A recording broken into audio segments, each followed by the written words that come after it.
Gridiron Grinder! Hut hut hike! All right, it's Friday night, Gridiron Grinder time. I'm Ryan. With me, as always, is my buddy James. Just a couple of dudes hanging out, talking about what's going on in the NFL each week. This is episode 119 of Gridiron Grinder. And so for tonight, we're going to start things off with Name That Stadium, like we always do. Then we're going to hit the news from this past week. After that, we'll jump into our Week 9 power rankings and game picks. And last but not least, we'll close things off with question of the week. And so, with all that being said, how's it going tonight, James? It's going good. How's it going with you? It's going good, man. Going good. A little bit of a late start. Had a lot going on today, but hey, you're flexible to adjust with me as always, and we're getting it in. And so that's the important part, right? We got to keep this train rolling, man. Yeah, definitely. Okay, so before we go into Name That Stadium, I'll just let anybody who is new to the show, or maybe you're not new, but you're not familiar with this. These are fairly long episodes. We typically go about an hour and a half, maybe more. And so because of that, I bookmark everything in our description of the video. That way, if you just want to jump around and hit maybe a certain section or whatever, and not like burn up all your time. It's easy for you to navigate and do so. But, aside from that, hey, if you like football, talking about football, hearing about football, that kind of crazy shit, subscribe, all that fun stuff. And, we appreciate the support. And so, James, back to you, man. Why don't you take it over with Name That Stadium? All right. So this is an area where I am traveling around during the season. It's generally I'm at a home stadium that week in general, and if you get guests and you get it right, we'll give you that extra special shout out in the following week's show. Um, haven't had any takers in a while. We might have to reconsider name that stadium because nobody has been even attempting a guess Yeah, recently. we So keep dangling that carrot out there, that super special shout out, but it's been quiet. I don't know, man. Maybe we'll just have to finally get some swag and see if that sparks things up a notch. yeah, but so if you'd like to guess, feel free. We won't judge you if you get it wrong. We'll give you the extra special shout out if you get it right. Yeah, we Anyways, might last give week you I the was extra special shout out either way. yeah, true. If you guess, we might give you an extra special shout out because it'll be a first in a while. We're Um, desperate. but last week I was in London at Wembley Stadium for the Denver Jags game. You know, it was just you got to kind of hit those international games every once in a while. Uh, I mean, apparently Wembley Stadium's supposed to be the jewel of London, so Oh, okay. Yeah, I don't know why I got I confused. I I just thought made that last part up. I would have believed it. I don't know. Uh, yeah, I don't know why last week I thought it was in Munich, the Germany game, but we already had that one, Have and so I thought we I already had it. wait? No, we haven't had the German. No, No, the we didn't have Germany game. Germany. All right. Well, see, I'm getting myself all mixed up. But either way, James, I wasn't able to watch the game, man, because it was on ESPN Plus. This dude, the streaming shit is just like driving me nuts. And I have Yeah. ESPN Plus, but I couldn't get the app downloaded and get it logged on my TV. And so it was like, ah. So my issue was when I finally woke up because I mean the Europe games they start at like fucking 6:30 in the morning for me, and nobody in their right mind is gonna wake up at 6:30 in the morning on a Sunday. To I mean, maybe if the Lions were playing, I would make the attempt, but fuck no. I already wake up at 3 o'clock in the morning every other day during the week. I get to sleep in on Sundays. But I opened the app up and tried to watch the game, and it said, "Oh, you need to subscribe." I was like, "What the fuck? I already have it." Logged in, had to go through it like 3 or 4 times before it finally said, "Oh, okay, we'll let you watch the game." It's like, motherfuckers. Well, I guess I'm glad I'm not the only one that had problems. Yeah. And the Munich game is next week. Thank It's you. All right. Seattle and Tampa. And Okay. then in 2 weeks is the Mexico City game, Okay. which is a Monday night game. Gotcha. All right. Well, that's good to know. And yeah, I guess that one's probably easier to do on like a Monday night because it's in our time zones, you know? So, but Yeah. um well, cool, man. All right. Well, hey, yeah, I don't know. I was gonna say let's move it on, but James, man, what's wrong with getting up at 6:30 to watch some football, dude? I mean, that's like prime time for the champagne breakfast, maybe some jello shots, bring it back to like the old school tailgating days and just, have a happy Sunday, man. Sunday fun day. Well, see, if I wake up at 6:30 to watch some football, that means by the time the Lions game comes around, it's going to be time for my midday Sunday nap, Yeah. and Well, you could just I go to would bed just fall after the asleep. Lions game and then, you're fresh for Monday morning. Yeah, but I mean, Saturday nights I tend to stay up a little bit later, and I need my sleep every once in a while. All right. Yeah, you got to get that beauty rest. I get it, man. Okay, cool. And Well, plus yeah. plus the alarm goes off, the babies are going to wake up, and that's a whole nother fucking story that Well, I don't yeah, want then to it's deal a with. disaster. Then you're back into zombie mode for a couple days. All Yeah. right, cool. Well, let's move it on to our recap of the past week. And so, James, sticking with kind of the format we've been using this year, why don't we start off looking back at last week's games and just talk about some of the surprises that came out of last week. And so, I made note for a few of them. I'm sure you got a few of them that you've either noted or mentally noted. But, the first one I had was the Jets and the Patriots game. Man, with how good the Jets had been playing going into that game, Zach Wilson, just like you talk about totally imploding on himself and giving that game away, man. That was a mess. hmm Yeah, I wasn't surprised with that game. I mean, we'll get into it a little more when we get to the picks, but I came up with the Patriots winning the game. It's just Belichick really doesn't lose to the Jets that often. I think I I want to say I heard a stat that like the last time Belichick lost to the Jets was like 2005. Uh, well, and I guess like in that regard, I wouldn't say I was surprised. I would, I think my surprise was in the fashion that they lost. It was just like, wow, man. Like with how good they were playing, I was at least expecting it to be a good game. And it just was, Yeah, the Jets gave I'll it give away, you I'll man. give you And it that. was all Zach Wilson giving it away. So, Yeah, Zach Wilson turned into a pumpkin again, and I get it. I see what you're saying with that. That was a little bit of a surprise. I mean, but who would have thought that the two New York teams would have total 5 losses at this point, this far into the oh, yeah. season? Yeah. Yeah. Everything about him was a surprise for me. So then Yeah. the next one, which I think was probably the biggest one of the week, depending on how you feel about it, I guess, but was the Raiders getting shut out by the Saints. I mean, I thought that was just, you're talking a team hitting rock bottom, like the Josh McDaniels era. By now, they should have some shit together. And that was just like as bad as it could have gotten, especially because the Saints have been having a horrible year too. And it was like all of a sudden, their defense looked like rock stars. Kamara looked like hmm prime Kamara. I mean, it just was like, just not good at all for Las Vegas, man.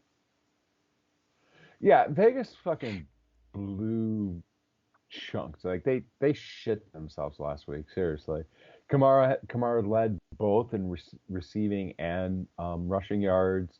I mean, he had 3 fucking touchdowns. I mean, right there, that's like basically all the Saints scoring. And Andy Dalton didn't throw an interception, which is crazy considering what happened the week before. Um, I don't know what's wrong with the Raiders. I don't. I'm seriously questioning if Josh McDaniels can actually coach. Yeah, he just may not be a Like head coach, man. I'm I'm actually going to, like, is the success of the Patriots offense when he was there as the offensive coordinator, is that Belichick's success and not McDaniels, and McDaniels is just getting the credit for it? It's Like always what Belichick, I've seen dude. from him, what I've seen from him in Denver, now in Vegas, he does not, he couldn't coach himself out of the paper bag. Let's put it that way. Okay, I got you. Yeah, no, but it's always Belichick. We know that. We just thought maybe he was at least respectable in his own right, but yeah, it's not good. All right, so then James, the last one that I made a note on, which I think you took Cleveland to beat Cincinnati. Mhm. Uh, I was surprised. I thought Cincinnati was really picking up steam. You know, they started those first couple weeks rough, and then they looked really good. And I know Jamar Chase was out for that game, but I was still expecting them to get that win, even though you mentioned last week Cleveland kind of has their number in recent years.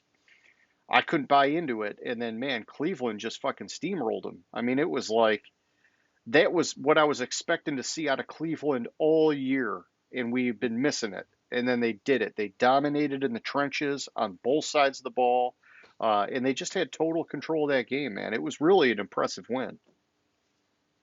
Yeah, it was. I was surprised in how that game wound up. I mean, I had it as like a 3 point game, so I didn't think that Cleveland would dominate that much. I thought Cleveland would win.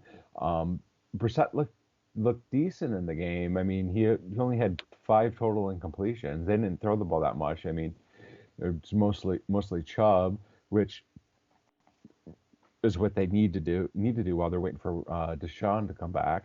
Yep. If the trade for Cleveland that kind of flew under the radar in the offseason because you had the Tyreek trade, you had the Devontae Adams trade, but everyone forgets about the Cleveland trade for Amari Cooper, who Yep. had what 130 yards in the game and a touchdown, Yeah, and he's been and quietly. everybody Yeah. forgets about that. Yeah, he's been Yeah, quietly good for them, exactly. man. It's yeah. He's been nobody even mentions. I think he has like what, like 600 yards so Yeah, far this season. yeah, I mean, I don't know what the yards are, but it's like minus the pick that he threw last week. I mean, not this past week, but the week before. That was a disaster. But other than that, yeah, I mean, he's been solid.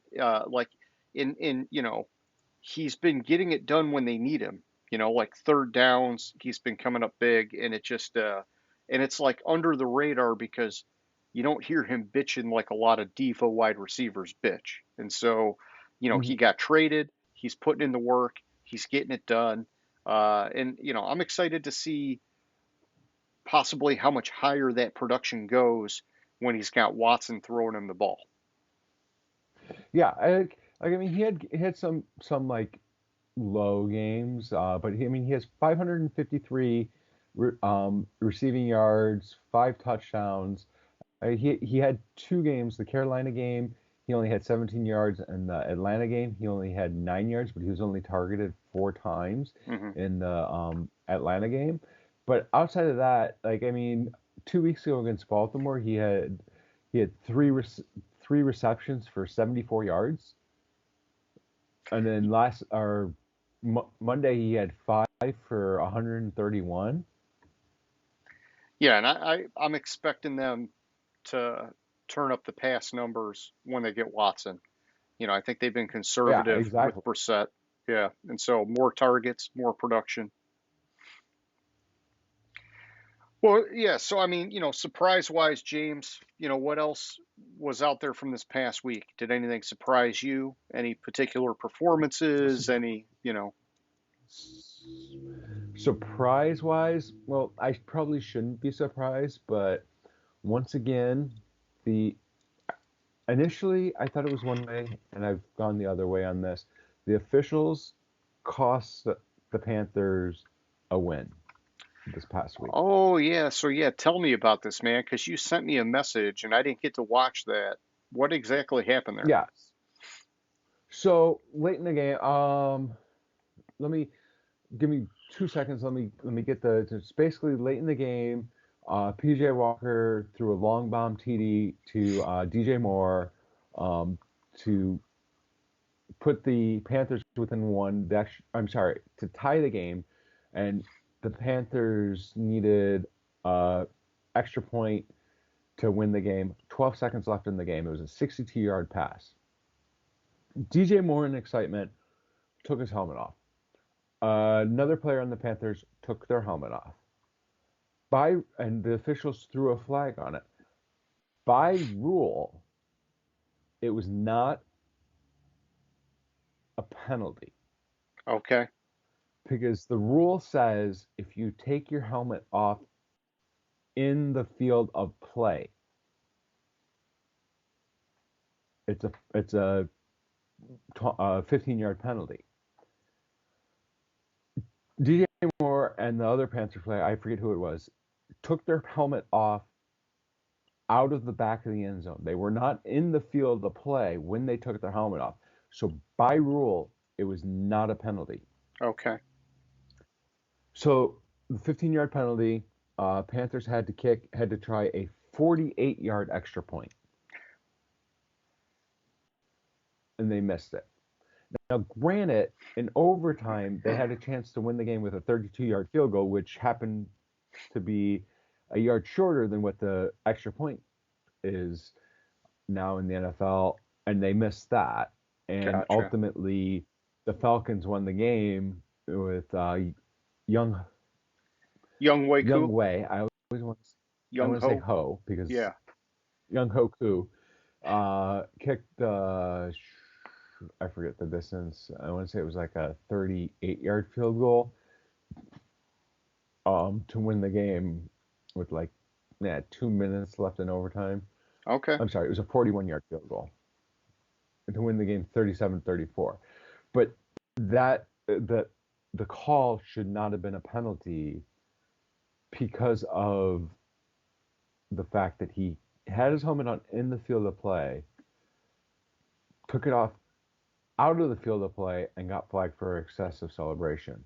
And it was a gorgeous catch. If I remember correctly, I might be confusing it, but it was like a diving catch where he dove, laid out, and caught the ball. And it's just kind of a it's raw sad deal. that the officials interject themselves into the game. It kind of was Atlanta's time to get a penalty or get a favorable call, because you remember the Tampa Bay game where they had the bullshit roughing the passer call that probably cost them that game. Yeah. Well, and I mean, hey, the refs probably had money on the game, so they got to cover their bets and, whatever. Obviously, I'm not being serious, but, who knows? So, all right, what else surprised you? Anything? I think that was about it. Okay. Well, let's talk about some of the notable injuries.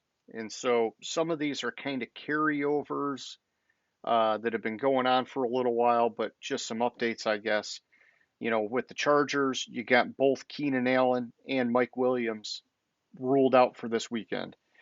Keenan Allen's got this mysterious hamstring thing that keeps kind of popping up, and I don't know what's going on. I heard something about him making comments like he's just got to trust the process or whatever. He's frustrated he's not playing.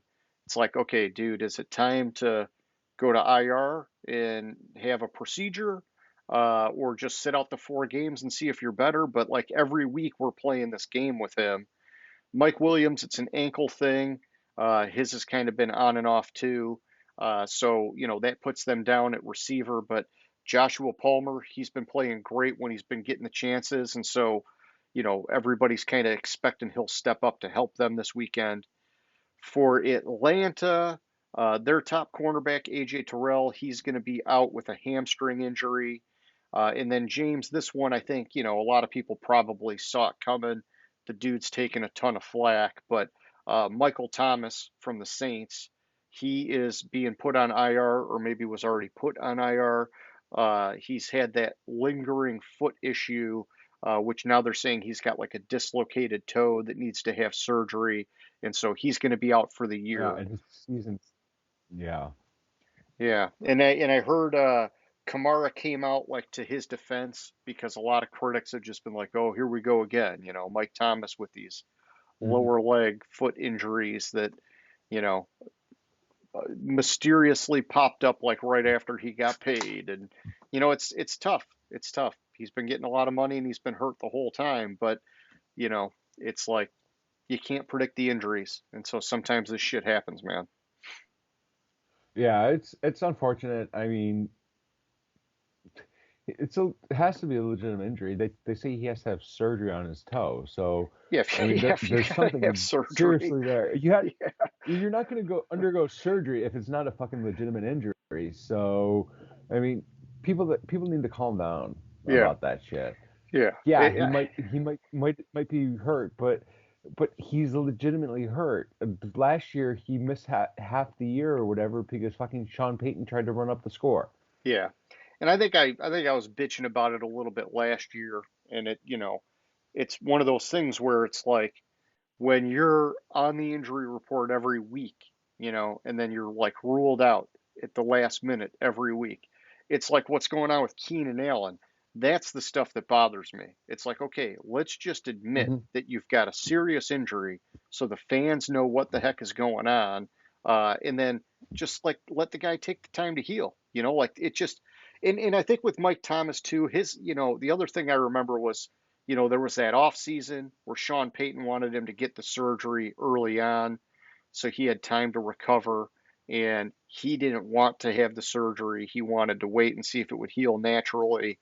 And then he ended up getting into the season and needed to have the surgery and missed the season. And it's like, that was a mess because it's kind of like, geez, man, now like, everybody's talking about, well, now you're letting the team down because you had a chance to get it fixed, but you didn't like that option. And but it's the same thing. It's like, okay, well, if you got a doctor telling you need surgery, and then you got a different doctor saying, well, you might not, it might naturally heal. It's tough, man. You don't want to just keep going under the knife if you don't have to. So, Hmm. Exactly. And the thing of it is if you're getting conflicting advice from doctors, you have to see it out. So he chose to see if it would heal on its own and took that doctor's advice. I don't blame him. I wouldn't want to go under. I wouldn't want to have a surgery if I didn't really have to have it either. yeah. Yeah. And I guess, for him, it's no harm in trying because if it doesn't work, then you get the surgery. So, it Yeah. just ends up having ramifications for the team at that point because now they're without their all-star wide receiver. But it is what it is, man. That's just Right, but life. there's no guarantee if he would have had the surgery earlier, he would have been ready for the season either. True. I mean, look at everything that's happened since he's had the surgery. Yeah. Yeah. No, it sucks. But those were all the injuries that I picked up, the big ones. I'm sure there were plenty more. There've been a ton of injuries this year. So Jordan Poyer is out with an elbow injury against the Jets, which kind of is a setback for the Bills defense. Okay. Taylor is out again this week with his ankle injury that kept him out a couple weeks ago. Um, I mean, it's no surprise. They might as well sit Taylor down for the year. This Oh season's a yeah. lost season. Yeah.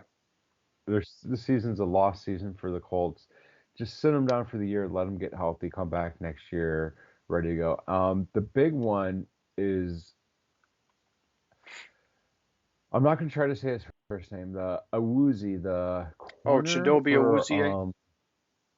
yeah, Awuzie. Sorry, he's out for the year. He tore his ACL. That's right. Yeah, that was a big one. Um, and then you have Mark Andrews. The shoulder. Not when I'm reading his shoulder, and he Andrews, from what I'm reading on it, could be out multiple weeks. Like we're Okay. talking, um, it's an AC joint injury, and we're talking anywhere from 1 to 6 weeks. Gotcha. I mean, the when he went down in that game, it didn't look like it was that bad of a hit or the way that he went down on the shoulder, but um, he went out and was like immediately ruled out for the game pretty much. And I've since heard he's wanting to play, thinks he can come back.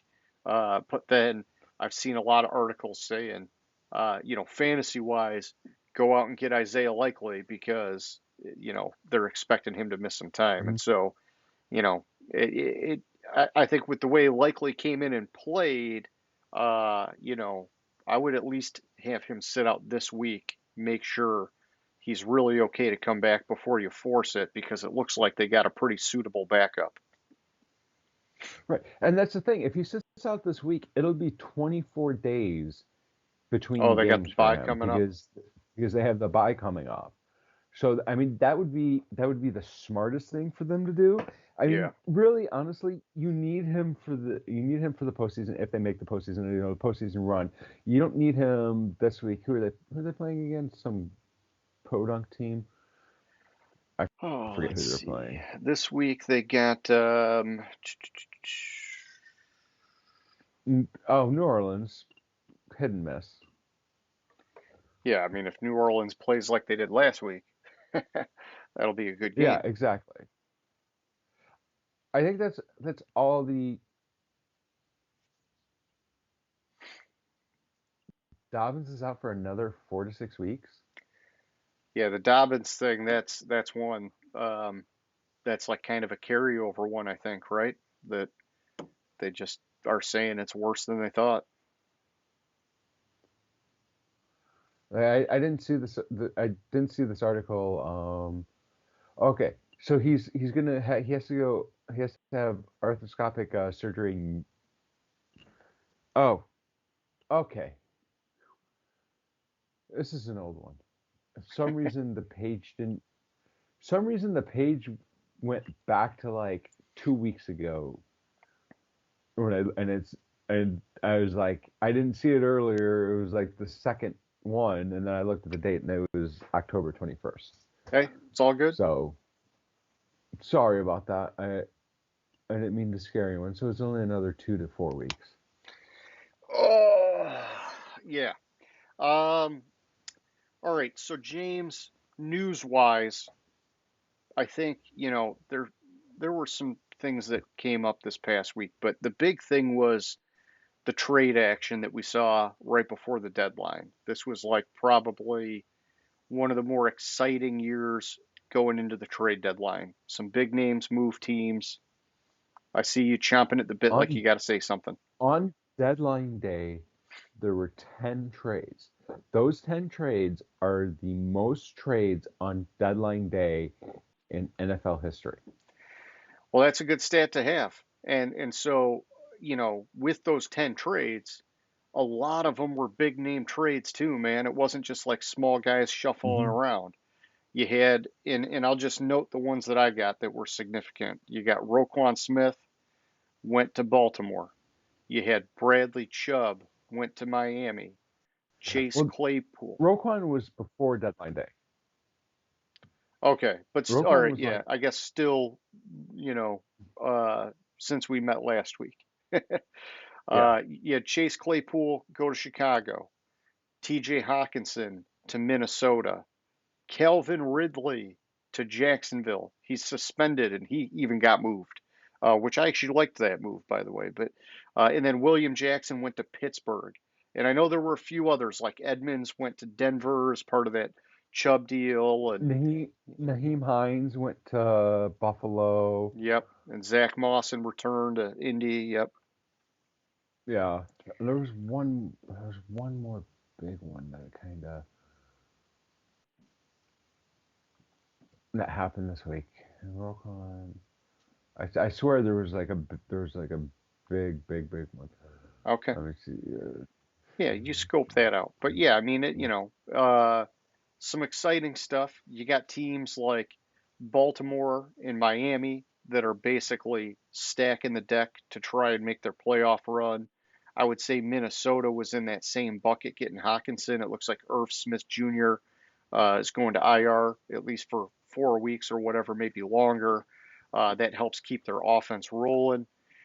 Then there's other ones that are more strategic for the future, like Calvin Ridley to Jacksonville. Obviously, that move is about next year, and it gives them a solid wide receiver one if he can come back and play next year, which I know that trade had a lot of conditional picks based on how some of that unfolds. And then you've got Hmm. like Claypool to Chicago. I think that it's like, in my opinion, a weird kind of thing because Chicago's trading guys out. They already traded out Robert Quinn. Now they're trading on Roquan Smith, and you're bringing in Claypool, which is like, hey, it's about time that you try to help Fields out. But it's like you're gutting so much of the roster in the process. It's just like it's confusing because it doesn't seem like they're rebuilding, they're stripping down. What if I told you this? Green Bay was in the lead for trading for Claypool until Chicago swooped in, offering their own second round pick for Claypool to Pittsburgh. The I reason why I think Chicago traded for Claypool was to keep him from going to Green Bay. I mean, but does it matter for you this year when you're Not trading this away year. all your defense? So they did it Not this looking for year. the future. Yeah. Okay. All right. Yeah, and then William Jackson to Pittsburgh, that was kind of just one where the dude wasn't happy in Washington. Pittsburgh had a need in the secondary, and so that was just a good move for both teams, but it wasn't like some monster kind of move with like, oh, both these teams now are set up for the year. Pittsburgh clearly, you know, this is a bad year for them, but it could be good for them next year getting him back. TJ Mhm. Watt when he comes back, a year of development with Pickett. And then for Washington, it was just, hey, the guy was unhappy. We had to get him out of here. Hmm. All right, man. That's all I got. If you got some new stuff or any other trades you want to highlight, man, hit it up. I I have nothing at the current moment. Okay. It's a little teaser for the end of the show. Oh, all right. Because oh boy do I have thoughts. Good. Well, I want to hear them. That's why we do this. All right, let's kick it over then, and let's do our Week 9 power rankings. And so, James, when you are ready, why don't you give me 1 through 5, man? All right. So in 1 and 2, 3 stayed the same. Philadelphia, Buffalo, Kansas City. Buffalo and Philadelphia won pretty handily. Kansas City was on a bye, not going to move. Number 4 is Dallas. They moved up one spot. Yeah, they beat Chicago. They beat Chicago pretty handily. Excuse me. I will give you that. But also a team that was ahead of them. I forget who. Oh, the team that was ahead of them lost Cincinnati, so Cincinnati dropped out. Dallas moved up one. Baltimore moved up 2 spots to number 5. Uh, you know, I'm really liking what I see out of Baltimore. Um, I don't think. I think. I think ultimately my rankings on the top three. I like 4 and 5 where they are, Hmm. but I think the top three are slightly off on the order. But Philadelphia is staying at number one because I mean, fuck, they're undefeated. They just keep Um, winning, yeah. until they lose. Until they lose, I think matchup wise, I think Philadelphia would lose to Buffalo or Philadelphia would lose to Kansas City. So it would be Buffalo, Kansas City, Philadelphia. Probably, and once Philadelphia loses, that's probably what will happen unless they lose to Dallas. Uh, but I mean, the legitimate question for Philadelphia is are they going to be the first team to win 17 games in the season? I struggled finding one loss on their schedule. Yeah, yeah. I'll tell you, man. I was just looking at their schedule last night, and I thought, because of the way some of these teams have faltered this year, and we're now seeing like kind of the full picture. Um, they have like a really soft schedule. And whether it's a 17-0 thing, I don't know, because even last night's game was close until later on in the game, and then they pulled away. But I wonder how this is going to affect them come playoff time, because it's almost like they're not getting properly battle tested by playing all these soft teams. And so, I would hate for them to roll into the playoffs, everybody's super excited, super pumped up, and then them hit a really tough team and just get destroyed because they just haven't been tested that way all year. So I don't know. Which makes Just sense. That yeah, makes good sense. just one of my concerns because I'm excited for Philly. But yeah, I mean, on my board, James, I've got my top three the same as you: Philly, Buffalo, Kansas City. And then at 4 and 5, I've got Baltimore at 5, which matches you, which is nice. At 4, I've got Minnesota. And the way I looked at it was their only loss is against my number one team with 6 wins. I know it feels high for these guys, but uh, you know, I felt comfortable making that argument, and I only bumped them up one spot. Eyeballing it, I I do kind of feel like Dallas should be above them. I guess I'm waiting to see a few more games kind of play out, and then I'll either just unilaterally make that adjustment, or just by nature, one of them will lose and one of them will win, and it'll sort itself out. So back to you at 6, man. So it's weird. I was just kind of glancing down a little bit, and we have a lot of similar rankings this Yeah. week. We're starting to align on it. Anyways, number 6, I got San Francisco. They moved up 3 spots. I think the only team on paper that can challenge Philadelphia for the NFC Championship is San Francisco. They just need to hold. San Francisco just needs to hold it together. I think come playoff time, even if Philadelphia has home field, you're going to get wind, you're going to get the cold, and Hurts might struggle in late January, but we'll see. But I think San Francisco is the only. I think Philadelphia and San Francisco are probably the two teams that have the least flaws Okay. currently in the NFC. Uh, I haven't been able to move them up as far San Francisco up as far as I want because like Dallas keeps winning and teams ahead of them keep winning, and I can't bump them up over the other teams because they have just as impressive wins. Yeah. Number 7, I have Cincinnati. I moved them down 3 spots. They got they got destroyed by Cleveland. The missing Chase was a big deal. They need to kind of rely on the run game Yep. and to open up the pass game with Chase not being there because you can focus more on the receivers. Number 8, I have Tennessee. They won. I don't think Tennessee's better than Cincinnati. That's the only reason why they didn't go up to 7. Number 9, I have Minnesota. They're creeping up my board. I'm starting to believe more and more. I really wanted to give them a huge bump with getting Hawkinson, but I didn't. We'll get back into that a little bit later. But I really like what I see in Minnesota. They're the clear-cut favorite to win the North. I mean, that's not saying much because I think the second team has like 2 wins or 3 wins. Yeah. Um, at 10, I have Miami. I moved them up 1 spot. I'm starting to get a little bit more confidence ish in Miami. I want to see.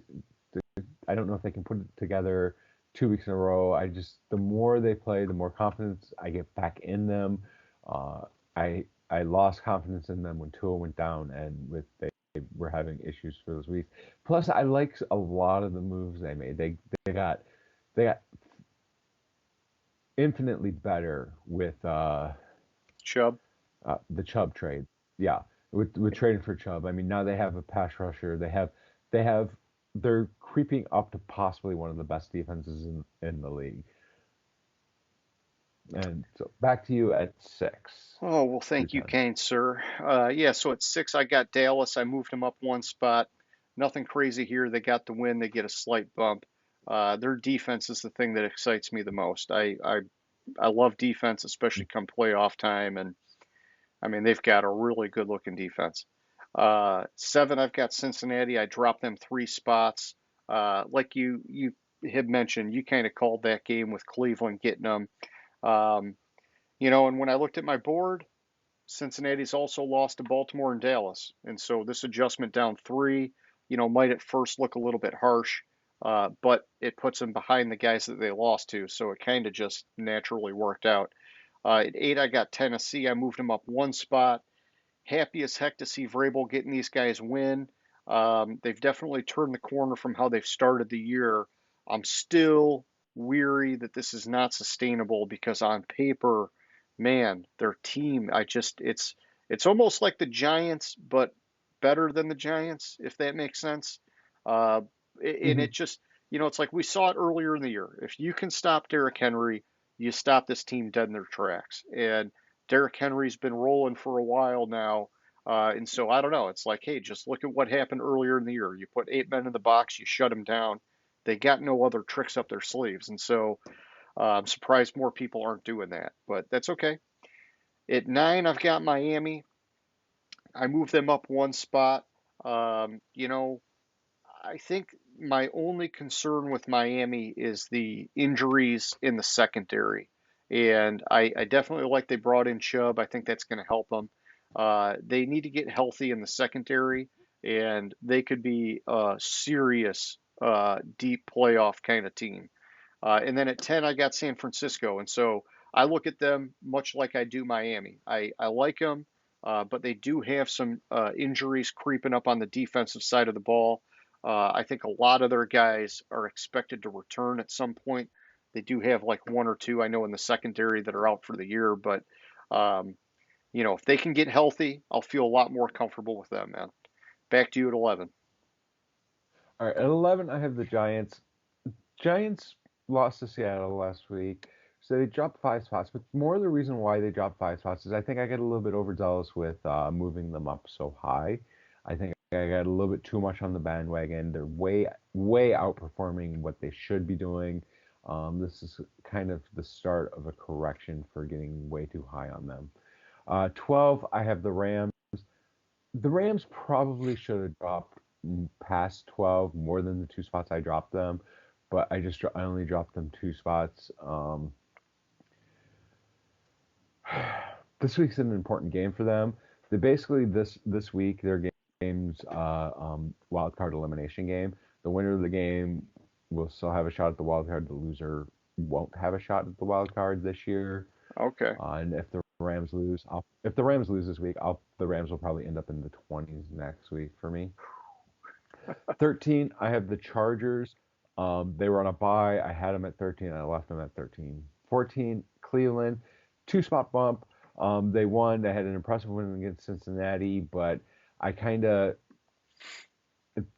because of the Chargers being on a bye, I couldn't really bring Cincinnati up more without dropping the Chargers, and I really, save for extenuating circumstances, I really try not to move teams that are on a bye up Yeah. or down. 15, have the Patriots. This is more basically I swapped the Patriots and Jets on my board, and it's a 2 spot increase for the Patriots. Um, I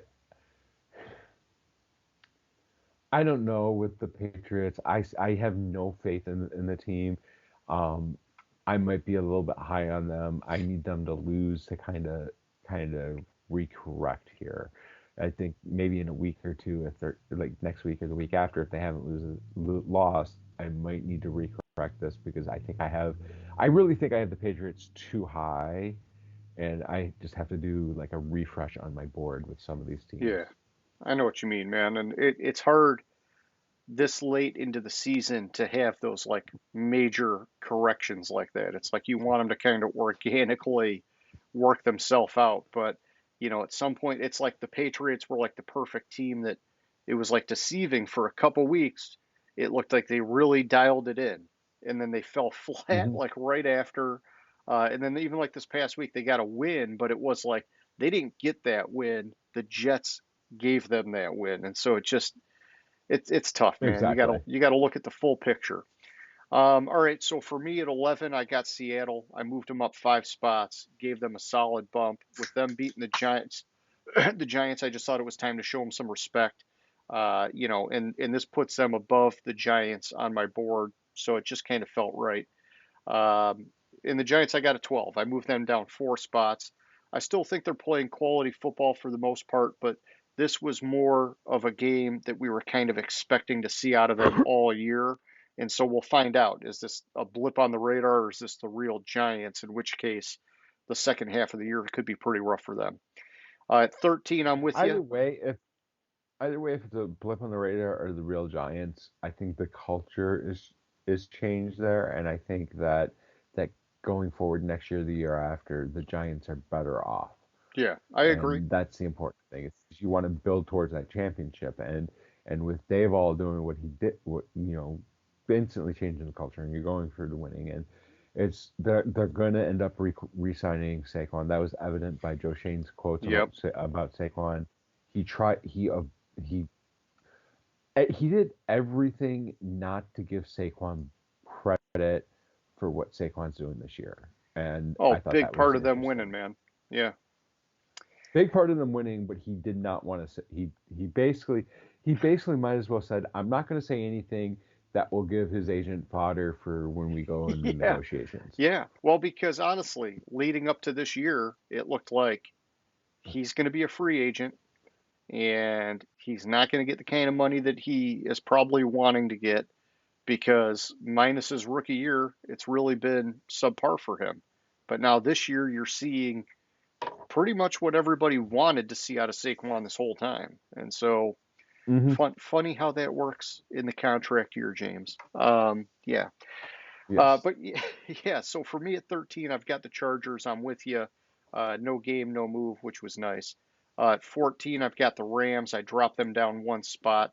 I was tempted to drop them lower, to be honest, man, but the board kind of worked in their favor of sort of putting in a backstop for them. But man, they're just not playing good at all. I mean, this is such a bad year, and I know a lot of it's because of that offensive line, but this is like horrible football for a reigning Super Bowl champion. And then at 15, I've Hmm. got the Buccaneers. I dropped them down 1. Um, they lost, and so it's like, yeah, maybe I could have moved them down more, but I felt like, hey, it's against Baltimore, who I've got pretty high on my board. And then I thought it was good that Tampa Bay's offense showed some signs of life, but I'm also wondering, is that just because Baltimore's defense has been so porous this year, or is Tampa Bay's offense actually maybe starting to figure something out? I think we got to wait another week and figure that out. So back to you at 16, man. 16, I have Arizona. Drop them 2 spots. There's not much to say about Arizona. They're way too inconsistent. They don't. They're just. I don't know. I think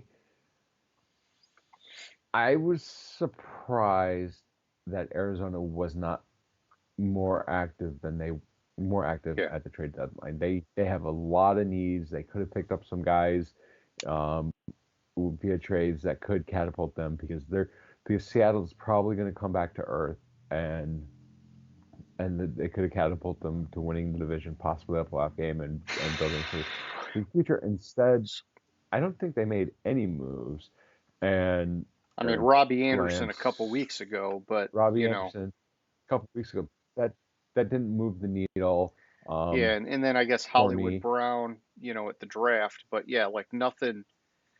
And I know I'm cutting in on you, and I'm going on a tangent here, but it makes me wonder um, that they should have made a move because I gotta believe the clock is running out for Cliff Kingsbury.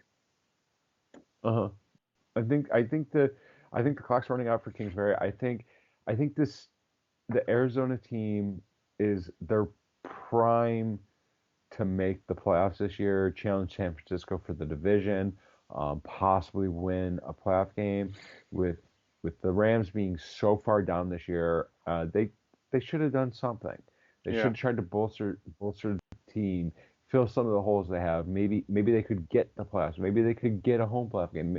Maybe they could win a playoff game. Maybe they could flukily go on a run like the Giants did 10 years ago and win the damn Super Bowl. Yeah. Not saying that that could happen, but I mean it could happen. Like you don't know if you're not trying, and teams that are like right there on the cusp, you need to try, and that makes me think that Kingsbury is out after this year Yeah, and they because just they're don't not want to gonna. make a stupid move knowing that they're going to change the regime. Yeah, I could see exactly. that. 17, I have the Jets. Hey, the receipts came due, and you lost to the Patriots. I flipped them. It's That game was a two. solid comment. Yeah, all right. That was a solid comment because he was keeping receipts from Yeah, everyone that was talking shit about the Jets. yeah. Um, 18, they dropped 2 spots. I just basically flipped the Patriots and the Jets. 18, I have New Orleans. Yeah, they won. Yeah, they dominated. It was fucking Vegas, and I think that was more of a Vegas's loss than New Orleans thing. But still, I had Vegas 1 spot ahead of them, and by losing to them, at a minimum, they New Orleans was going to move a spot, and I just chose 1 spot. Atlanta at 19. This is another team that I have to correct, and I have to figure out how to correct them because this feels really low for them. I mean, they are Yeah. leading their division. Yeah, it's 4-4, but they're progressively getting better. That defense is doing phenomenal. Basically, Kyle Pitts will do whatever Artie the One Man Party asks him to do. Mariota's playing like we thought Mariota would play. They're about to get Cordell Patterson back. It's all up for Atlanta, and they're probably going to win their division. And I don't know why I still have them behind New Orleans. I gotcha. I have to fix that. Houston 20. They stayed the same. They lost to Tennessee. They kept it close. Houston is kind of who we thought they were. They could come up and surprise some teams and play outplay their expectations. They probably should have. I really think they should have traded Brandon Cooks at the trade deadline, get some pieces because they're more than 1 year, 2 years away and from being a contender or even a playoff contender. And that Cooks contract is it's like 15 or 20 million a year, and Yeah. you kind of want to just like bank that money. And I thought they would trade him. They didn't. Maybe they didn't trade him because he hasn't performed based on what being paid. But his performance is also probably because he has Davis Mills, who's a good backup quarterback. I don't think he is a starter in the league. Yeah, I mean, hey, I like that they've been giving him a shot, but they could definitely do better. And that's not to knock him. He's already like way outperformed what anybody expected when they drafted him. He was drafted to maybe be like a practice squad guy that might develop into, some kind of a Hmm. backup, and he's definitely done better than that. I think the big story for Yeah, Houston is Damian Pierce. I mean, that dude's a fucking beast. They hit the jackpot there. It's just, can they get a team around him while they have that window of, okay, you got like a stud yeah, running back. All right, at 16, I got the Jets. I dropped them down 1 spot. We already talked about it. Zach Wilson gave that game away. Defense is still playing great. I like that. 17, I got Atlanta. I moved them up 2. I don't care that they just beat the lowly Carolina Panthers in a dogfight. And like you're saying, there's some extenuating circumstances maybe to that game. They've been outperforming their talent all year. And I read something about the game this weekend, James, that was saying they have, it was like some crazy number, like 60 million. It was more than that. It was more than 60 million less on players on their team because of how messed up they got with dead cap hits this year. And it's just like, wow, and they're they're winning games. It just blows my mind. But that's phenomenal coaching, is what it is. Yeah, I mean, it's like a third of their cap is like fucking wasted, but whatever. At 18, and I'm sure you're looking that up right now. I see you typing away. 18, I got I am. Washington. I moved them up 5 spots. They've now beaten both Green Bay and Indianapolis. And on top of that, their record is better than both of those teams. And so I just let the board align appropriately. And so, like right after now, I've got Green Bay at 19 and I've got Indy at 20. And I dropped both those teams 2 spots. The Green Bay one's kind of weird because they're calling it like a moral victory. A loss is a loss, man, and they're all mounting up for Green Bay. And then for Indy, hey, you got a new quarterback in. Sometimes that spurs you and the team turns it around. It didn't happen here, but that's okay. I mean, no, I don't think a lot of people really thought Ellinger was just going to come in and light it up. And, you're always hopeful for that, but the reality is he looks kind of like a rookie. He's not a rookie, but it's like rookie action for him. And so, what'd you find there, James? Well, first of all, we missed something on the news as a piggyback on Miami trading for Chubb. They also gave him a 5-year extension. Oh yeah, they already locked him in, man. That was a smart thing to do. So Atlanta has, you said 60. Yeah. I'm looking at it right now. They have $79 million in dead cap money. Yeah, I was gonna say, I Matt know I said Ryan at 60. I almost said 41. 80. Matt Ryan at about 41, rounding up, and Julio Jones at about 16, rounding up. It's 40.525 for Ryan, 15.5 for Julio. Right there, I mean, that's fucking ridiculous. Yeah, dude. Like, how do they even fucking have any wins? I mean, you're playing. I mean, it just it has me respecting Arthur Smith that much more because he's coaching the shit out of guys making peanuts. Their dead cap hit this year is equal to about approximately 50% of the Texans' entire cap spending this year, active cap spending this year. It is, it's 50% of the Bears. Bears active cap. Holy shit. Okay, the Bears, their active players cap spending this year is 113 million. The Bears' dead cap money this year is 85 million. Jeez, I didn't They realize they were almost that have high. as much dead cap as they do in. Holy shit. Yeah, they're living in salary cap hell, man. Khalil Mack 24 million, Robert Quinn 12 million, Roquan Smith 9 million, Nick Foles 8 million, Eddie Goldman 5 million, Andy Dalton 5 million, Jimmy Graham 4 million, Tariq Cohen 4 million. I'm sorry, Jimmy Graham 4.6 million, Tariq Cohen 4.2 million, Charles Leno Jr. 2.8, Danny Trevathan 2.4. Yeah, they signed a lot of Jesus bad contracts and just let all these guys go because a lot of those names aren't on Jesus the team, or none of Christ. those names are on the team. Holy crap.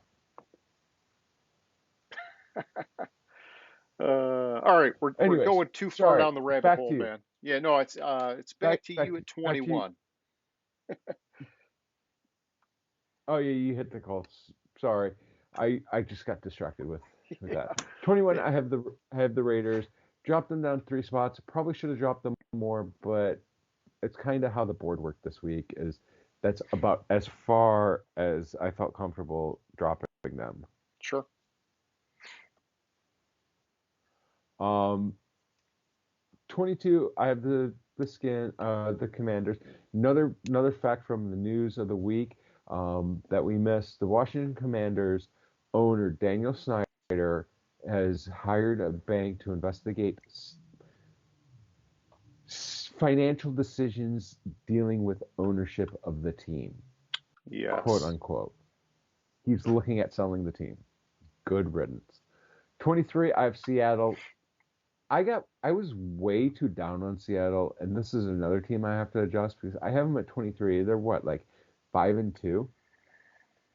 Yeah, yeah, it's either 5-2 or 5-3, but yeah, I mean they've been pretty solid, and it's been a lot in recent Yeah. weeks. I mean, it's like, Kenneth Walker lighting it up on the ground, the defense playing great. hmm Geno Smith all year has just been ultra efficient. They've definitely picked up a lot of steam. They are Yeah, I know I have it five and over to the three. side here. Yeah, there we go. So I think I need to adjust them. Denver, I moved them up 4 spots. This is kind of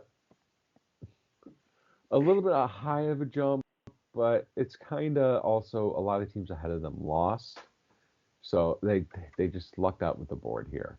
Okay. 25, I have Jacksonville. Moved them down 3 spots. I kind of got another team I got over a little bit too far onto the bandwagon on, and it's Yeah, just kind of correcting.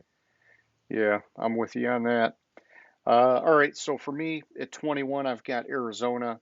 They lost to a team that I had in my top five, so I didn't want to knock them too much. But it's tough. Like I feel like 21, when I see all of their streakiness, is probably right. I mean, on my board it is right, but it's like I can see this team in any given week, like plus or minus 5 spots. I mean, that's how radically Mm-hmm. different they are in every game. At 22, I've got Cleveland. I moved them up 4 spots. Like we talked about, it was a quality win. I would have loved to move them higher.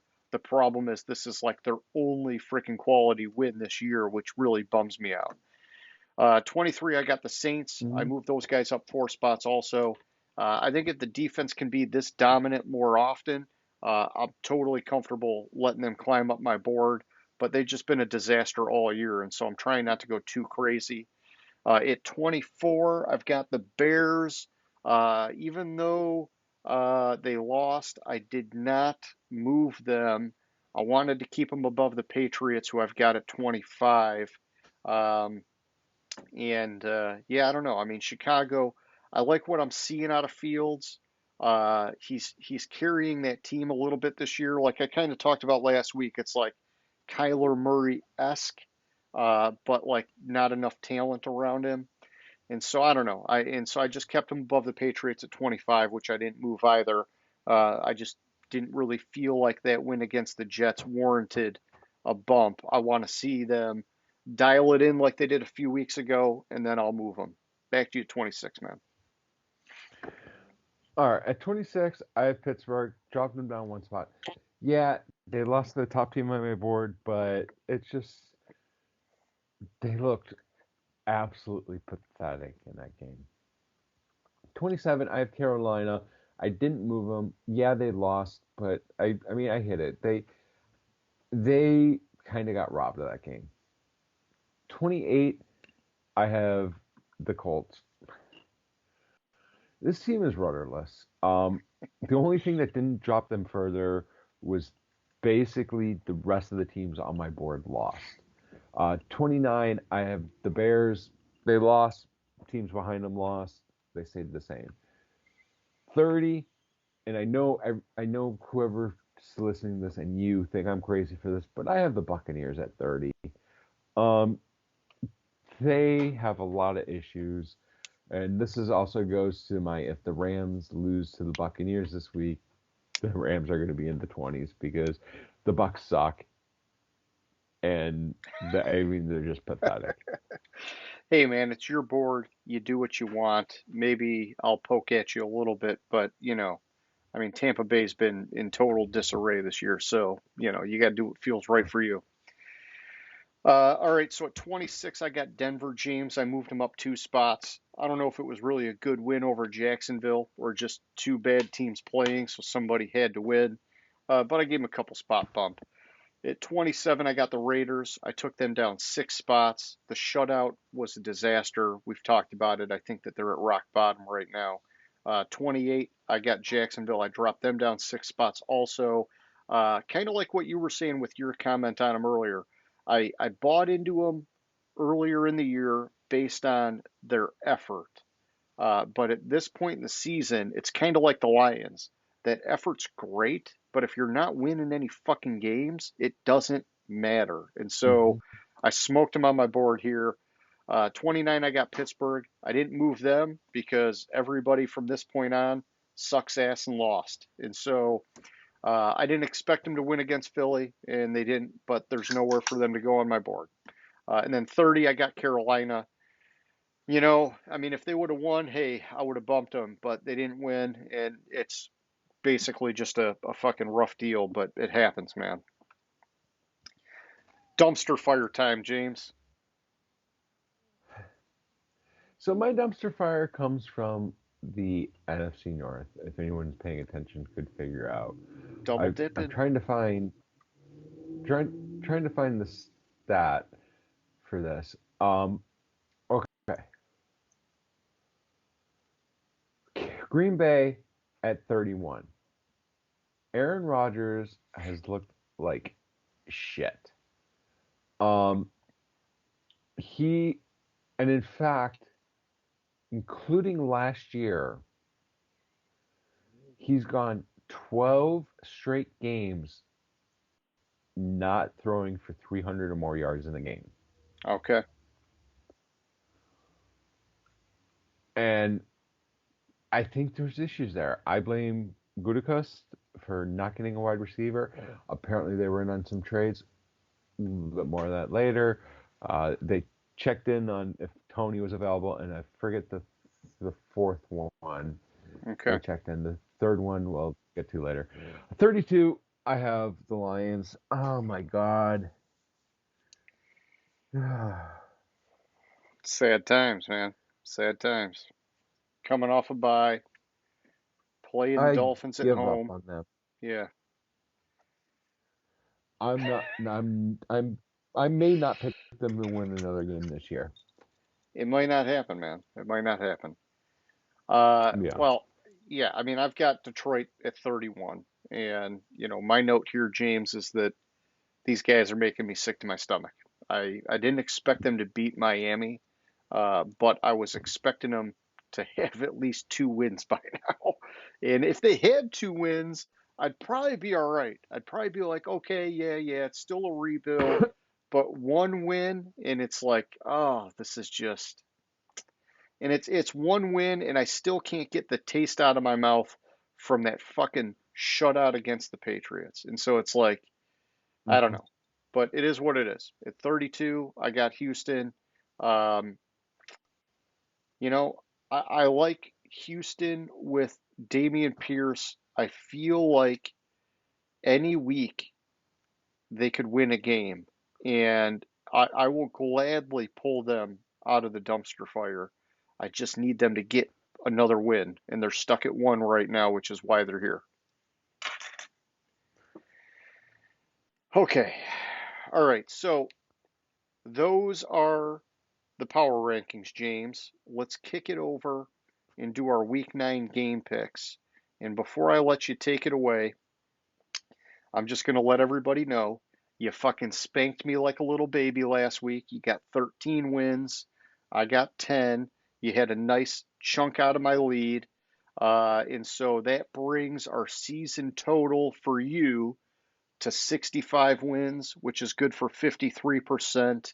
And I'm at 70 wins, which is good for 57%. And so we're starting to get closer to a more normal kind of mark, James, but not quite there yet. So we just got to keep plugging away, man. And with all that being said, why don't you take it from here, homie? So last week, I probably had the best week either of us had. 13 out of 15, 87% correct. The two that I got wrong, one, I told you off the bat I should have overwrote it, but I didn't. The other one, nobody could have predicted that that game. Um, all right. So last night we both were on Philly over Houston. That's what happened. A little bit of surprise how close it was, but we we started off. I'm 2 in a row on Thursday night. I'm feeling good. Um, First game up, we have the Chargers at the Falcons. And even with Williams and Allen out, I'm coming up with the Chargers winning the game by a measly 3 points. Okay. I wish I had a good fact about why that was going to be like Herbert's 4-0 against the Falcons. Who knows? And I do have a good stat. The Los Angeles Chargers are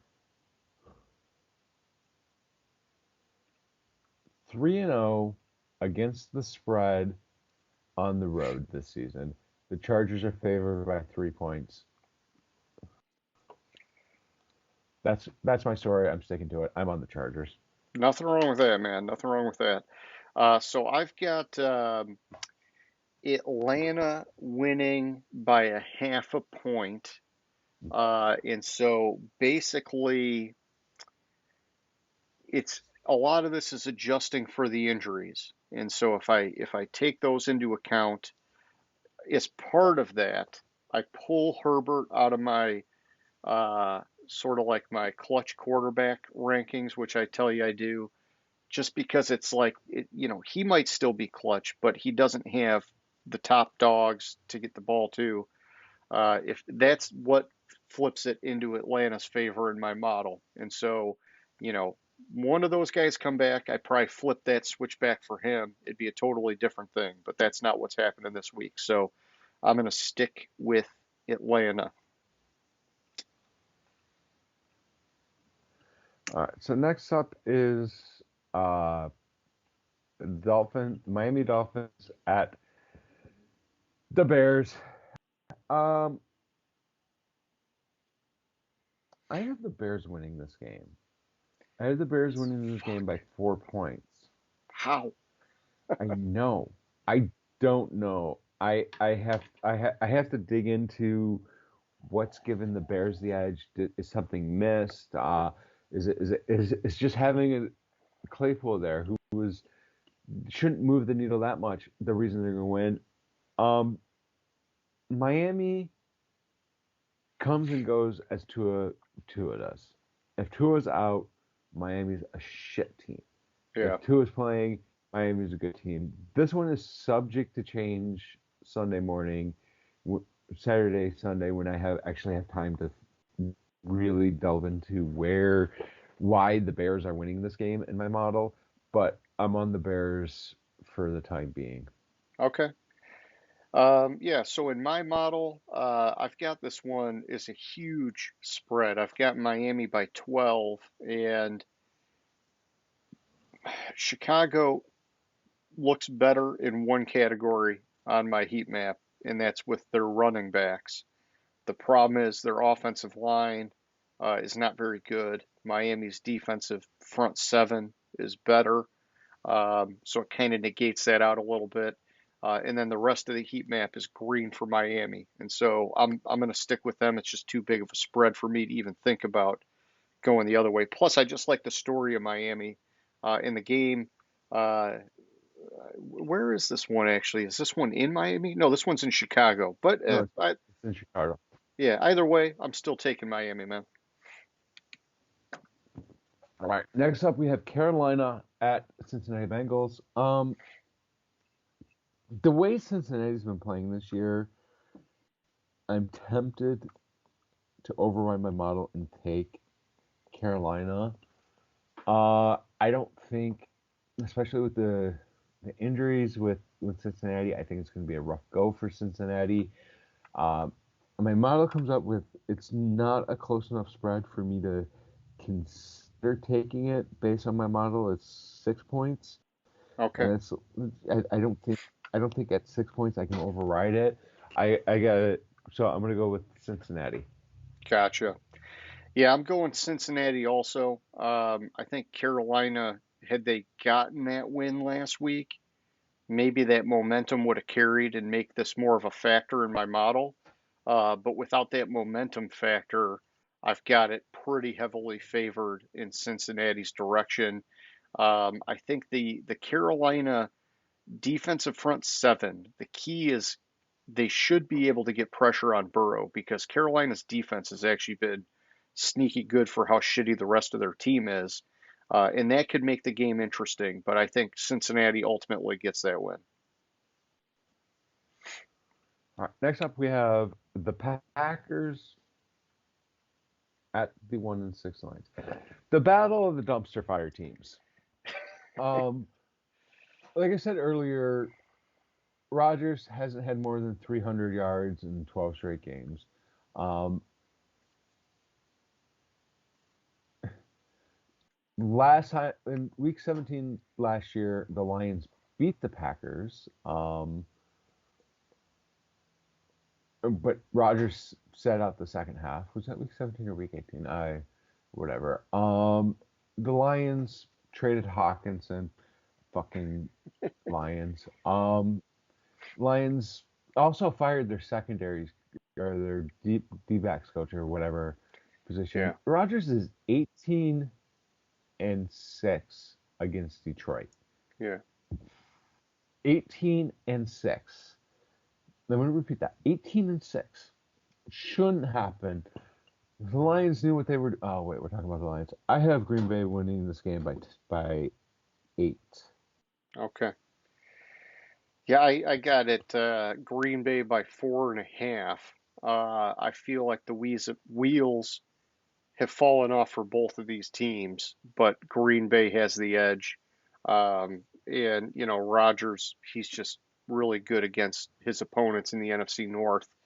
I think he finds a way to get the win, but I think it'll be a fairly close game overall. Both of these teams are pretty desperate at this point. Yeah, exactly. Next is the Raiders at the Jags. So my model has this as a super, super fucking close game. It's not my .0007 or whatever the fuck it was. It's like .008 on this one. So call it a point Yeah. in favor of the Raiders, which makes sense why the line's a point and a half, or Vegas favored by a point and a half. Uh, the thing that tips it where I'm not going to override my model is Jacksonville just played in London, and that I don't see. I see that as a hard adjustment to make to go to London and come back and play within a week. So I'm going to go with the Raiders. Okay. Yeah, I didn't even think about that factor, but either way, I'm going to stick with my pick for now, which is Jacksonville. And this is my game, James, that I was hinting to you. Was not like your .00006. This is my .01 game. It's actually .01 in favor of Vegas, but because it's so close and it's in Jacksonville, and I just look at the Raiders is just so bad with the way they got shut out just last week. I'm giving it to Jacksonville based more off of the narrative, I guess. Uh, and I don't know, flip a coin, but that's an interesting one about London. I'll have to think about that, but I'm taking Jacksonville, man. And next up, we have the Colts at the Patriots. Well, fuck. Sam Ellinger, Bill Bill Belichick eats up inexperienced quarterbacks. My model has it closer than I think the actual score will be. My model has it at 2 points with New England. I think it's going to be 15-20 point victory by New England. So I'm going to go with the Patriots. Okay. Yeah, I've got the Patriots by 6, and I'm gonna go with them as my pick. My heat map, it's like zigzagged. It's like I would say fairly even, but the narrative is shitty for both these teams, but it's like extra shitty for Indianapolis. Like you mentioned, Jonathan Taylor was ruled out. Shaq Leonard, who the heck knows whatever's going on with that guy. He has been playing, I guess, but I don't know. I feel like he lost his mind maybe a little bit like some people do in the NFL and in life in general. And I just don't think he's the Shaq Leonard that we need him or want him to be. And so, yeah, Ellinger at quarterback. I'm going Patriots here, man. All right. Next up, we have the Bills and the Jets. A couple interesting things about this. How far better the Bills are than the Jets. According to Vegas, it's a 13-point spread. This is the first. New York is now, the Jets are the largest underdog by any team with a winning record since 2007 at 13 points. Buffalo is only the second team in the last 40 years to be at least a 12-point road favorite over a team with a winning record. The other team happened to be the 2007 New England Patriots. I do not see this game as close. My model tends to give closer point spreads than by design, and I have this as like a 15-point victory by Buffalo in my model, and I'm sticking with it. I'm gonna go with Buffalo. I wouldn't be surprised if it was 25 point victory by Buffalo. That's how good I think Buffalo is. Yeah, they're dominant. And so I'm taking Buffalo. I think anybody would be crazy to pick the Jets, but um, my model has it at 9.5 points, and I think it's tighter than Vegas because my model still has a decent home field advantage factor, even though I've dialed it down quite a bit. I gotta believe that that's what's pulling it in like this. Otherwise, yeah, I'm with you. Buffalo should just smoke them.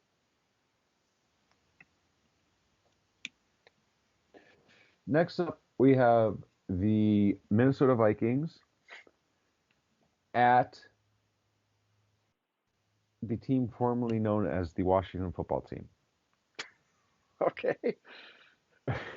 And maybe something new in a year from now. Yeah, exactly.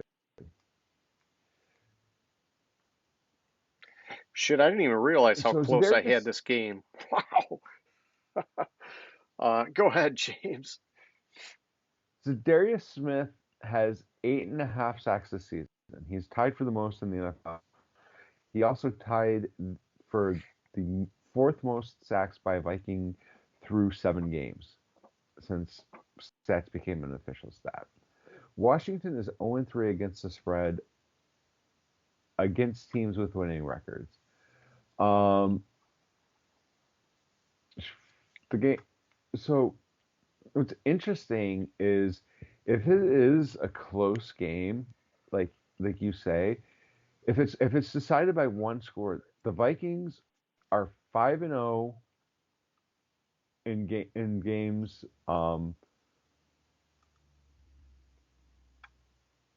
with one decided by one score, and the Commies are 4-1 in games decided by one score. So that's Okay. an interesting thing. It's that's why it's really close in your model. My model comes up. It is a one-score game. I have it as a 6-point game by Minnesota. I'm going with the Vikings, even though Gotcha. it sickens me to pick Minnesota. Yeah, no, hey, I'm taking Minnesota as well. And yeah, I didn't realize that my model had it as tight as it does. Probably like I was just talking about in the last one, is that some of this is home field advantage, I'm sure, for Washington, but my model has Minnesota by .05. And so that seems abnormally close when you look at the narrative.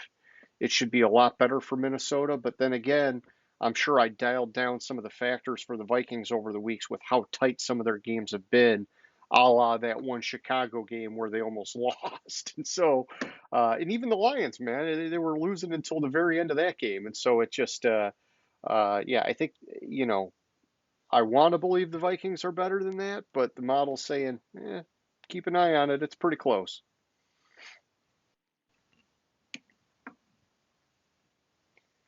Next up, we have Seattle, the 5-3 Seattle Seahawks at the 3-5 Arizona Cardinals. Honestly, you could have told me these records were flipped and this year, and I would have would have believed you more than that the records are what they are. Yeah. Um, yeah, Hopkins didn't play in the first meeting. Hopkins is basically all the offense for Arizona as it stands right now.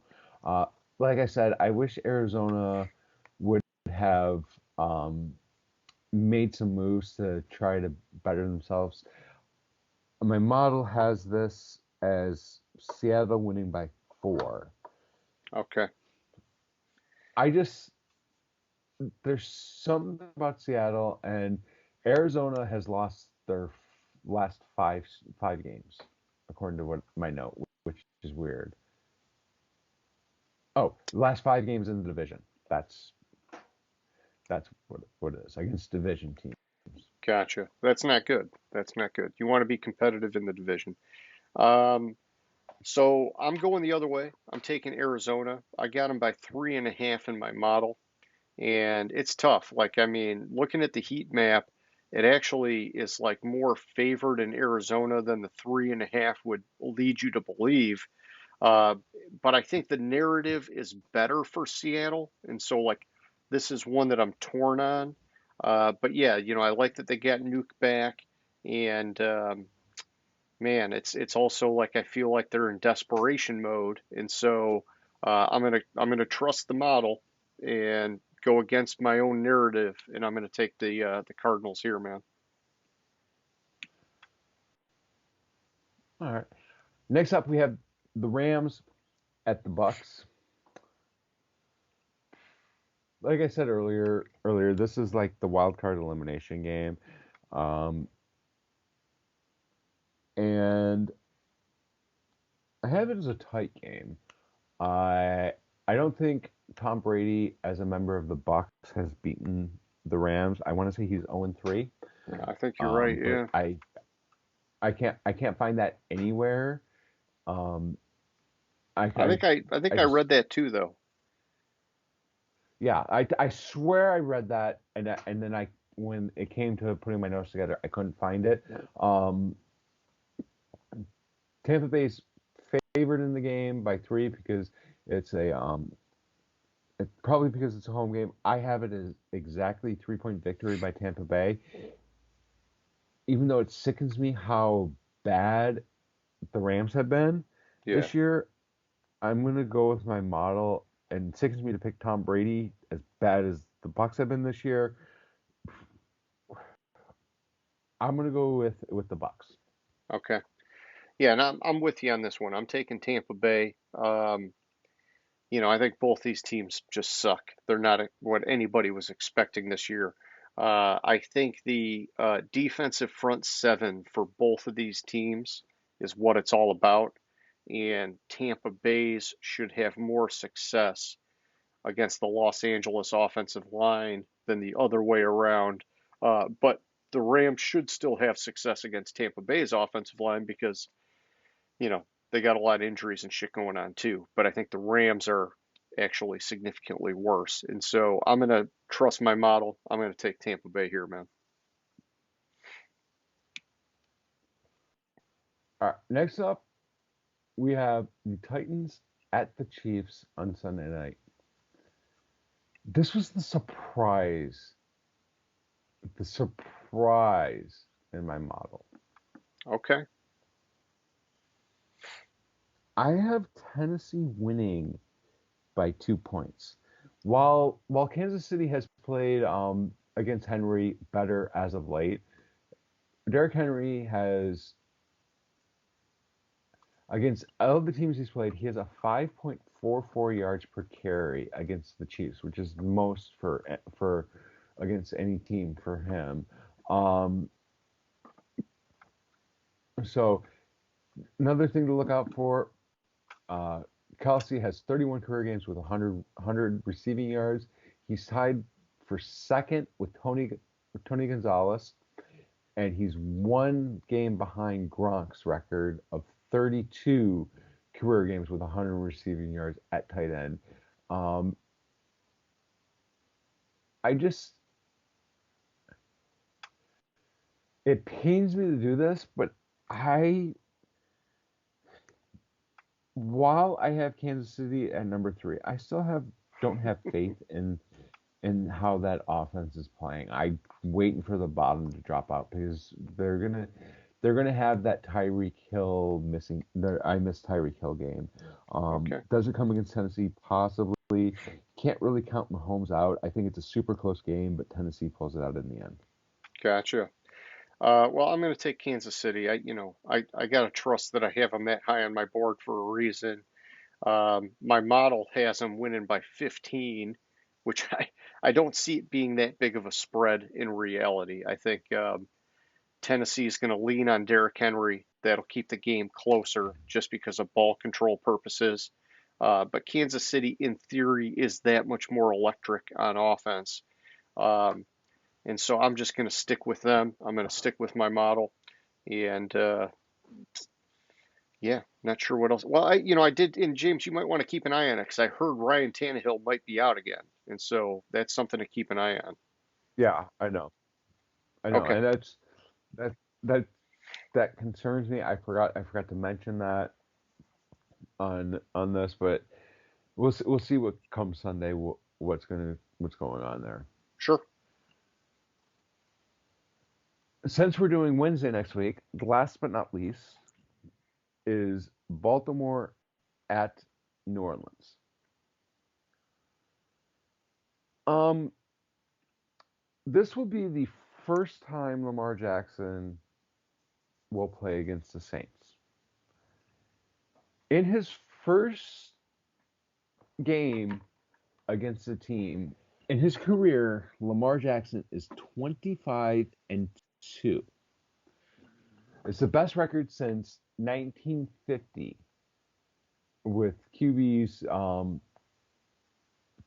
that started against at least 20 different teams. Okay. Olave's been doing good with the absence of Michael Thomas. He's been getting there. Uh,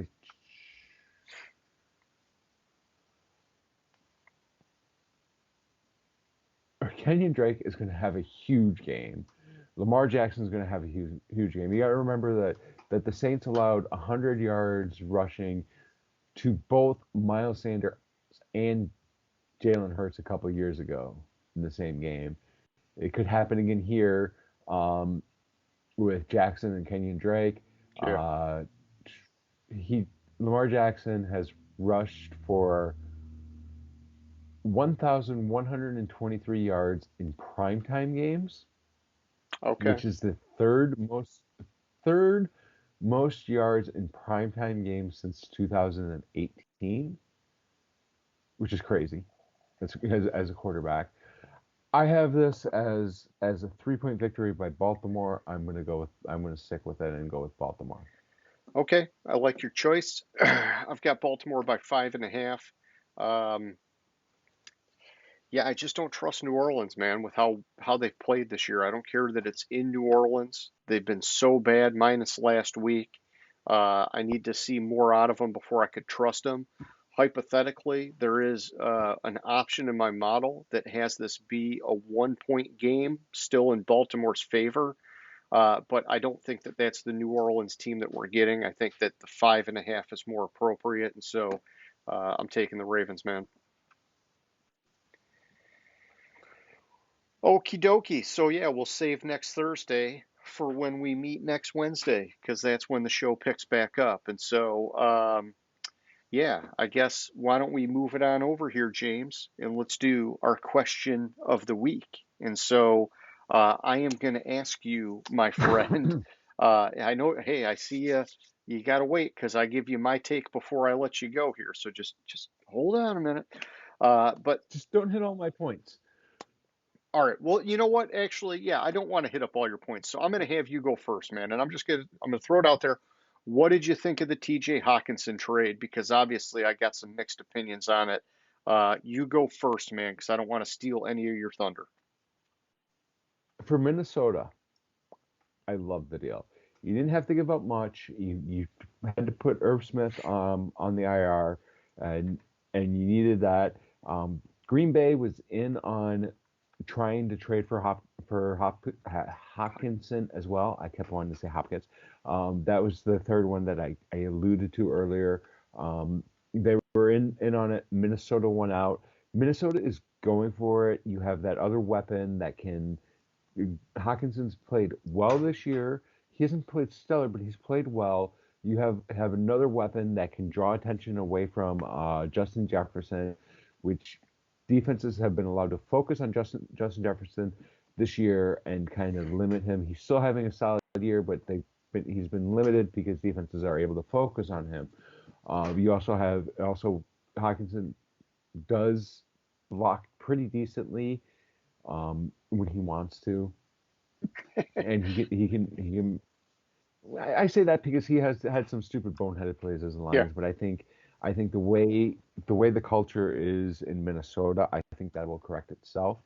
I think it's more of a undisciplined Lions team versus an issue with Hawkinson. I mean, for the Lions, I hated the deal at first. Hated the deal. They got. I don't like the fact that they had to give up two fourth round picks yeah. um, to get a second and a third rounder for didn't they draft Hawkinson in the first round like 17th Number overall or number so? 8 overall. No, I knew it was something. It was I didn't realize it was that high. I knew it was in the first round. Um, I I still think I hate the deal because of the picks going back. Yeah, Look, it was coming time to. I believe he had 1 year left on his contract, they were going to have and to pay him. they were going to have to pay him exactly. The team's not quite a year out, so if you pay him next year, that's going to take pieces away if the following year, and you probably were going to lose him for nothing anyways, because he's probably wasn't even going to consider re-signing with Detroit. Yeah, As bad as they've been in his tenure there, and it doesn't seem to be turning around. So I I'm not as high on the trade as I would like to be, but I still think it's a positive trade for both for the Lions as well. I gotcha. Yeah, see, I'm not a big fan of it. I think, like you're saying, it's good for Minnesota. They didn't have to give up that much to get a guy, especially a guy that was a former top 10 pick overall. And I like that Cousins is going to have a weapon at tight end. Cousins historically has been good at using his tight ends. Um, and so I think that that's going to bode well for him. I would have been happier with it as a Lions fan if they didn't throw in those two fourth round picks. That's what really Hmm. soured it for me because I'm fine with letting the guy go. We didn't want to pay him. He was never going to live up to that number 8 overall pick, which I talked about when we drafted him. That's the Lions' fault. You make a guy that high of a pick at a position that doesn't normally go that high, you're setting him up for failure. And I mean, he had to be an all world tight end for the fan base to embrace him. And it just wasn't going to happen. Hmm. Um, the other part of it that I don't like as a Lions fan is that you're sending him within the division. And so we're going to see him twice a year. And I just already know this is going to be one of those deals where he's going to fucking torch us twice a year. We have no fucking linebackers, and our secondary sucks. Who the hell is going to cover this guy? And so, that bums me out, but it's all right, man. It is what it is. Like I heard on the radio the other day, and this just like got my blood boiling, is that they're calling it a rebuild within a rebuild in Detroit. The Hawkinson trade plus What the firing the fuck does that defensive even mean? backs coach. Yeah, basically they're saying, well, the Lions, they got to find a way to rebuild without like getting rid of the regime. And so it's like, oh, that's great. Instead of firing Aaron Glenn and making bigger moves, we're firing the defensive backs coach and we're trading away our tight end. Like it just, I just, I don't know. Like I'm just trying to have a little bit of faith. Hard to have faith with a team that's never delivered, but um, it is what it is, man. So yeah. Yeah. All right. Well, James, that's all I've got, man. Do you have any closing thoughts, questions, comments, concerns, anything like that? Well, it's just the comment that it's funny, and it just occurred to me that Noah Fant and Hawkinson were teammates in Yep. college. Yep. They were drafted in the same draft, the first tight end teammates to both go in the first round. Yep. Both of them have been traded away from the team that they drafted them in the same year. What does that tell you? Don't draft a Don't fucking draft tight tight end in ends the in the first first round. round, you know? Yeah. Anyways, that just occurred to me, and I had to Yeah. check to see make sure where Noah Fant was picked on Yeah. that. But I mean, yeah, I'm, it's crazy. here's what I would say is that, this is just my, like strategy with team building is that you don't draft a tight end in the first round unless you have satisfied all of your other needs. Because a tight end in most offenses is a luxury. Other positions are going to be higher priority. And yeah, if you find like Hmm. a generational one, sure, go for it. But when you look at the stats of these tight ends that get drafted high, it's like a fucking crapshoot, man. They don't always fucking end up that way in the NFL. And so, fill the bigger need first is all I'm saying. Oh, It's like I totally agree. it's like drafting a running back in the first round. You just don't do it nowadays because you have so many other needs that are more important. You only do it if that's the last piece you need. If you Exactly. need anything else, if you need anything else, you are better not picking the tight end and trading that pick. There are exceptions though. There's one exception that I can think of that was a good pick in the first round, and that's Kyle Pitts. Okay. Yeah, I mean, such a rare physical talent. You got to try it. Hmm. I mean, his production But hasn't really Kyle lived Pitts up to it isn't. yet, though. But he's not a true tight end. Kyle Pitts is Yeah. more of a receiver. He doesn't do as much of the blocking. He's more of a slot receiver than a tight end. And I think when his career is, I still say when his career is done, he will be a Hall of Famer. Yeah, I'm hoping that they find a way to unlock him because it seems like right now it's almost like they just don't know how to use him to get the most out of him. But and some That of that could be as of you got late, his Mariota throw productions. into him, but Well, this past week he had like 100 and his production's been increasing. I want to say he had like it's good. 120 yards this past week, but Yeah. um, So it's I'm coming not. around, is what you're telling me. Yeah, it might have been the week before. I might be confusing weeks, but I see his production has been increasing. Pitts.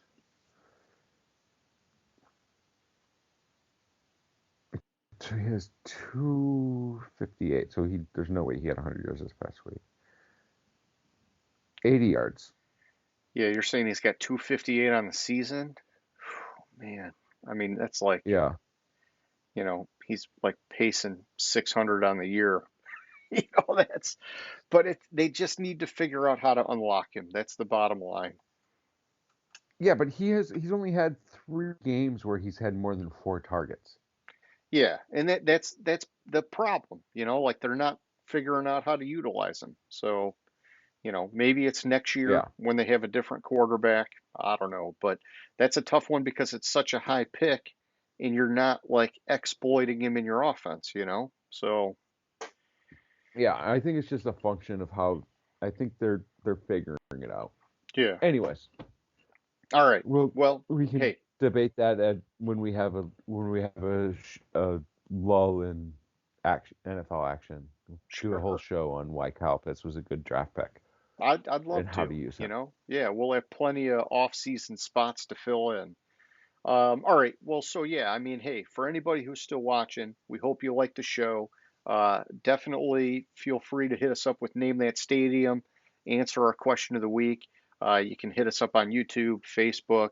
our WordPress site, all sorts of places. Just look in our description of the video. We got all sorts of links in there. But yeah, if you enjoyed it, hit that thumbs up. And if you haven't already, hit that subscribe button. James, like always, man, it was a good time. I'll catch you later, buddy. All right, sounds good. Have a good one. Gridiron Grinder. Hut hut hike.